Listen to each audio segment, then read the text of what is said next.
सतनाम सतसाहिब गुरुजी। हाँ, सतनाम सतसाई जी। गुरुजी के चरणों में कोटि कोटि प्रणाम। जी साहब प्रणाम। पहला प्रश्न है, गुरुजी हम जो भी कर्म करते हैं अच्छे या बुरे, उन्हें भोगने के लिए हमें संसार में वापस आना ही पड़ता है। तो गुरुजी इन कर्मों को काटने का तरीका क्या है, इसे समझाने की कृपा करें। जो हम कर्म करते हैं उन कर्मों को भोगने के लिए संसार में आना पड़ता है। उनको काटने का क्या तरीका है, इसे समझना है। समझिए, देखो कर्म दो प्रकार के बताए हैं। एक सत्कर्म होता है और एक दुष्कर्म होता है, अर्थात अच्छा कर्म और बुरा कर्म। बुरा कर्म करेंगे तो भी फल मिलेगा, भोगना पड़ेगा। अच्छा कर्म करेंगे तो भी भोगना पड़ेगा, उसका भी फल मिलेगा। कर्म चाहे किसी भी प्रकार के हों, उन कर्मों का फल भोगना होगा, ये निश्चित हुआ। क्यों? इसलिए कि कर्म प्रधान विश्व रचि राखा, जस कर्म करे तस फल चाखा। ये जो संसार रचा हुआ है ये कर्म प्रधान है। इसमें किसकी प्रधानता है? मुख्यता किसकी है? कर्म की है। तो कर्म के आधार पर रचना है, तो इसलिए फल तो भोगना ही पड़ेगा, निश्चित हुआ, डेफिनेट हुआ।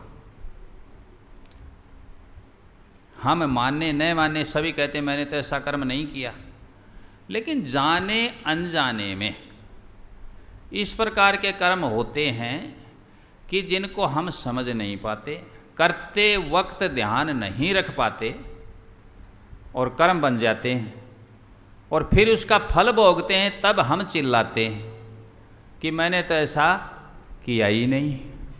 सच्चाई है ये, जबकि ऐसा हमसे हो चुका, कर्म बन गया। किसी भी जन्म के भी कर्म बताते हैं कि पूर्व जन्म में कर्म होते हैं। जब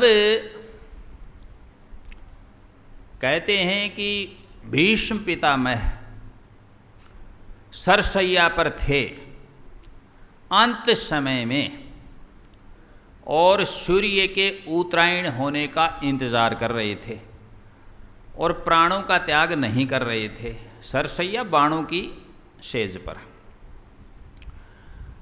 तब कहते हैं कि उनसे मिलने के लिए योगेश्वर श्री कृष्ण आए।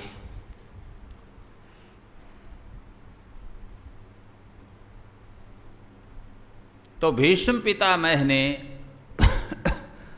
योगेश्वर श्री कृष्ण से पूछा कि प्रभु,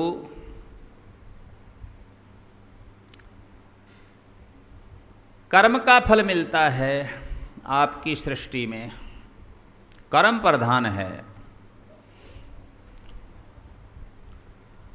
लेकिन मेरी समझ में, मेरी स्मृति में, मेरी याद में कोई इस प्रकार का कर्म नहीं बना कि जिससे जो मैं वर्तमान में भोग रहा हूं ये फल भोगना पड़े। भीष्म पितामह ने पूछा कि प्रभु, मैंने कोई ऐसा कर्म नहीं किया मेरे संज्ञान में, मेरे नॉलेज में, मेरी जानकारी में, मेरी याद में नहीं है, यादाश्त में, मेमोरी में, कि जिसके कारण ये जो सजा, किसकी सजा? सरसैया की, तीरों के ऊपर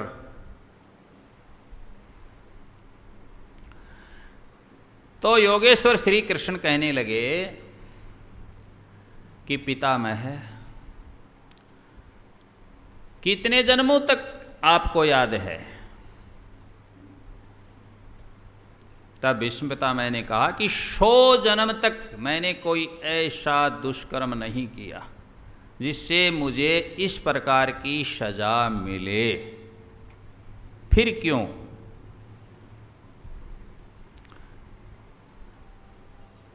तो उस समय योगेश्वर श्री कृष्ण कहने लगे कि उससे पीछे देखो, 101।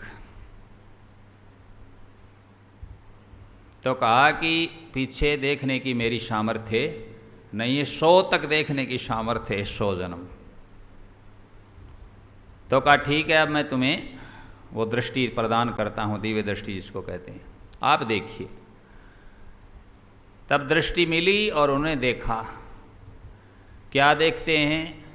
जो अक्सर बताया जाता है कि किसी जन्म में वे किसान हैं, 101वें जन्म, पूर्व की बातें, पीछे के समय की, पास्ट की। उस जन्म में वे किसान हैं, बैलों को लेकर के, हल को लेकर के खेत में जोतने के लिए प्रातः समय में जा रहे हैं। मार्ग में एक सर्प सिकड़ा हुआ अपनी घेरा बना करके पड़ा हुआ है। बैल रुक जाते हैं उसको देख करके, और उस समय जो वह किसान था भीष्म पितामह, वह उसको देखता है और उसके पास वो जो डंडी थी बैलों को हाँकने की, हल चलाने की, उस डंडी में उसको यूँ डाल करके यूँ फेंक देते हैं रास्ते से बाहर की ओर। बाहर की ओर एक ऊंची ऊंची फैंसी वाला, जिसको शेर बोलते हैं अपने यहाँ, बाढ़ फैंसी है, और उस बाढ़ के अंदर ये नागफनी वनस्पति आती है जिसके कांटे होते हैं, वो खड़ी हुई है। वो सर्प उस फेंकने के कारण जा कर के उस नागफन में फंस जाता है, लटक जाता है, उसके वो कांटे चुभ जाते हैं और वो सर्प तड़फता है, तड़फ रहा है। भीष्म पितामह वापस लौटते हैं उस दृष्टि से और कहते हैं कि प्रभु समझ में आ गया। योगेश्वर श्री कृष्ण पूछते हैं क्या समझ में आया पितामह, हमें भी बताइए, जबकि उनको तो मालूम ही था। कहा ये समझ में आया कि किसी जन्म में मैं 101वें जन्म में पीछे किसान था और इस प्रकार से वो सारा वृतांत बताया कि एक सर्प था और उसको मैंने उस डंडी में यूँ लाड़ के यूँ फेंक दिया और वो जाकर के इस नाग फनी के उस पौधे पर गिरा और उसके वो जो सूल थी उसकी वो चुभ गई और वह तड़फ रहा है। अब योगेश्वर श्री कृष्ण कहते हैं कि यही है उस कर्म का फल जो आप वर्तमान में भोग रहे हो। जितने पीरियड में, जितनी अवधि काल में, मतलब जितने समय में उसके तड़पते रहते हुए प्राण छूटे, उतना ही समय आपको लगेगा, उतना ही समय आपको कष्ट भोगना पड़ेगा। उसके बाद आपके प्राण छूटेंगे, तब तक सूर्य उत्तरायण में आ जाएगा। तो ये कहानी क्या बतलाती है हमें, किस सिद्धांत को प्रतिपादित करती है, किसकी पुष्टि करती है, किसका समर्थन करती है? कर्म सिद्धांत का, कि कर्म सिद्धांत अटल है और कैसा भी चाहे कर्म हो और कोई भी व्यक्ति हो, यही नहीं कि अपने जैसे सामान्य इंसान नहीं, चाहे कोई अवतारी पुरुष हो, पैगंबर हो, कोई भी हो, सभी को भोगना होता है। इसी प्रकार का उदाहरण स्वयं श्री कृष्ण के जीवन में मिलता है। जिस समय त्रेता में वे श्री रामचंद्र जी के अवतार में थे, उस समय बाली को मारा पेड़ों की ओट में छुप करके।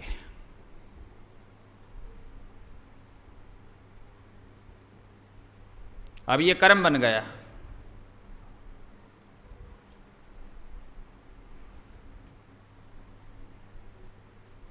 अब द्वापर आया और द्वापर में जन्म हुआ, श्री कृष्ण के रूप में अवतार हुआ। और जब वह समय आया और उस कर्म को भोगने का, वह ऋण उतरने का अंतकाल आया श्री कृष्ण का, तब वो जा करके जंगल में, वन में, और लेट करके बांसुरी बजा रहे हैं अपनी मस्ती में, आनंद में। और वह एक भील, कोई बालिया भील बताता है, कोई कोई तरह तरह के नाम, वह भील छुप करके और ये समझ करके कि ये कोई शिकारी जानवर है जिसका शिकार करना है, शेर वगैरह जो भी है, और वे तीर छोड़ते हैं। कुछ कहते हैं कि उनके पैर में तलवे में पद्म का निशान था, वो दिख जाता है, तरह तरह की बातें। और वो तीर छुड़ता है, जा करके उनके पैर में लगता है तलवे में, और वो कर्म का ऋण उतरता है और वो अपनी शिकार लेने के लिए दौड़ के आता है। कौन? वो भील, वो शिकारी। और आकर के देखता है तो कौन? वहाँ तो भगवान श्री कृष्ण है। और वो हाथ जोड़ के पैरों में गिरता है, रोने लगता है, प्रभु मेरे से ये क्या हो गया। तब श्री कृष्ण कहते हैं कि तुमसे कोई अपराध नहीं हुआ, कोई गलती नहीं हुई, वही हुआ है जो होना चाहिए था। अब भील को तो मालूम नहीं, उस शिकारी को तो,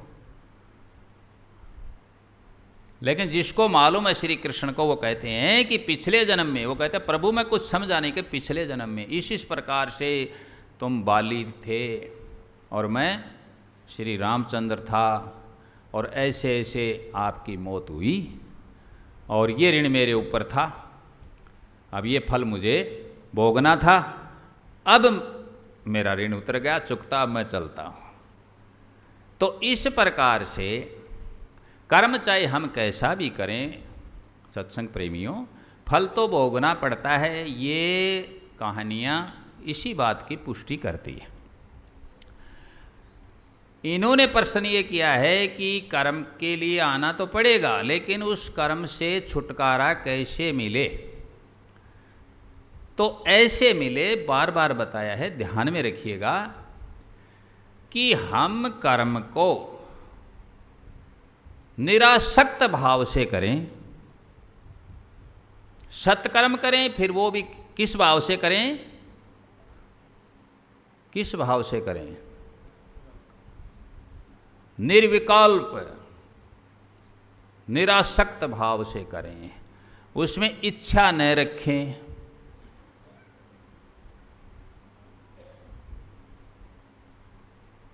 आसक्ति न रखें, तो कर्म बंधन से हम छूट जाएंगे।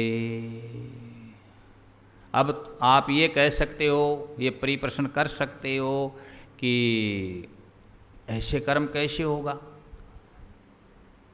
विद्यार्थी परीक्षा देता है, कोई भी एग्जाम देता है, कोई भी, वो अपने इस कर्मफल के भाव से देता है कि मैं इसमें सफल होऊंगा और फिर मैं ये बनूंगा, ये करूंगा। कोई भी व्यक्ति कोई भी काम करता है तो वह सभी फल की इच्छा से ही तो करते हैं। मतलब सभी जो है, सभी निर्बीज तो कोई है नहीं, संकल्प है, विकल्प, निर्विकल्प नहीं, सविकल्प इच्छा है ना सभी की। आप वहाँ से चले आए, आपकी क्या इच्छा थी कि सत्संग का लाभ उठाएंगे, थी ये इच्छा। अब ये कलाकार आए, इनकी क्या इच्छा थी कि अपने वहाँ अपनी सेवा देंगे और अपने को उसका मेहनताना मिलेगा। मेहनताना नहीं मिलेगा तो क्यों आएंगे, कर्म में तो बंद तो गए। बड़ी ठीक से समझ रहा हूँ, ठीक से समझ लीजिए। अब यही कलाकार जो पेशेवर हैं, पैसे लेते हैं, ये भाव बना लें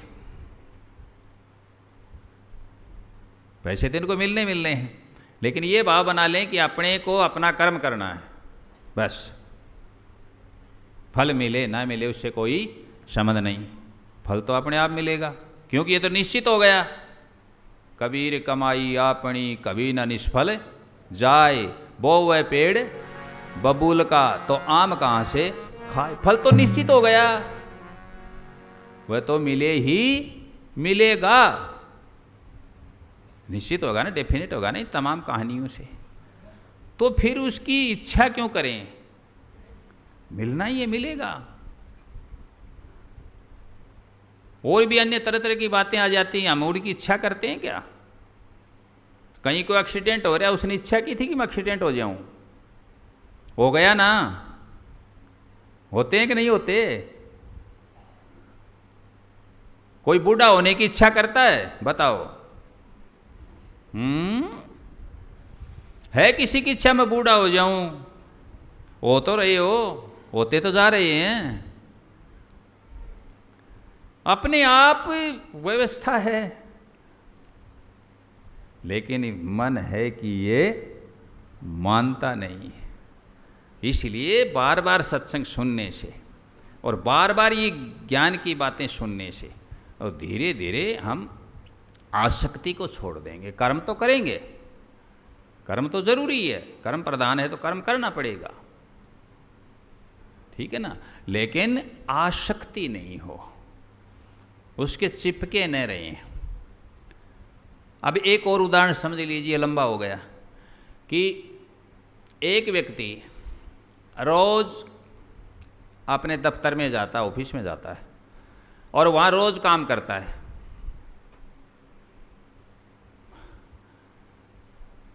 जब कार्यालय का समय पूरा हो जाता है, रोज अपने रूम में घर पर आता है, बाद में उस चीज़ को वो ध्यान में नहीं रखता, बाद में आकर के अपने घर में अपने काम में लग जाता है मस्त। सुबह फिर अपनी तैयारी करता है, फिर अपनी ड्यूटी पर जाता है, कोई भी कर्मचारी, कोई भी काम करने वाला, फिर वो काम करता है। एक रोज इसी प्रकार से वह समय के अनुसार सेवानिवृत्त हो जाता है, रिटायरमेंट ले लेता है। क्या बाद में उसके अंदर ये चीज़ रहती है? वो उस ऑफिस में रोज चक्कर लगाता है, जाता है अपने दूसरे काम में अपने मस्त। आप में से कितने बैठे? चलो और नज़दीक का समझाऊं। जैसे आज आप में से बहुत से किसी न किसी वाहन के द्वारा यहां पहुंचे हो, कोई किसी बस में आया है, कोई किसी कार में आया है, कोई किसी में आया है, जो आपके निजी वाहन नहीं थे, निजी नहीं था आपका, उसमें से आप आते हो। रोज ही हम सफ़र यात्रा करते हैं, बसों के द्वारा, ट्रेन के द्वारा, हवाई सफ़र भी लोग करते हैं ना। सीट भी आपने रुकाई होगी, उस सीट पर बैठे भी होंगे, आराम से उतर के छोड़ करके आ गए। क्या वह सीट, वो चीज़ आपके अंदर है फिट? क्या उधर ध्यान जा रहा है? क्या उसके चिपक गए आप? इसी प्रकार से कर्म करो, चिपको मत, उसको समर्पित करो। तेरा तुझको अर्पण, क्या लागे मेरा, मेरा तो कुछ है ही नहीं, मैं तो हेतु हूं, मैं तो क्या हूं, निमित्त हूं। मतलब हम कर्म कैसे करें? निमित्त, अपने आप को निमित्त मान करके क्या करें? कर्म करें। ये नहीं कि ये मेरा, ये मैंने कर दिया, और मैंने ऐसा कर दिया और ऐसा कर दिया। ये किया तो बंध गए, और केवल ये मान लिया कि मैं निमित्त मात्र हूं, करने वाला अपने आप करता है, मैं करता नहीं हूं, छूट गए। बस यही छूटने का तरीका है। आसक्ति नहीं हो और इच्छा नहीं हो और निमित्त मात्र माने अपने आप को, और कर्म करते रहें जैसे कर रहे हो वैसे ही, तो कर्म से छुटकारा हो जाएगा। सतनाम सत्सय।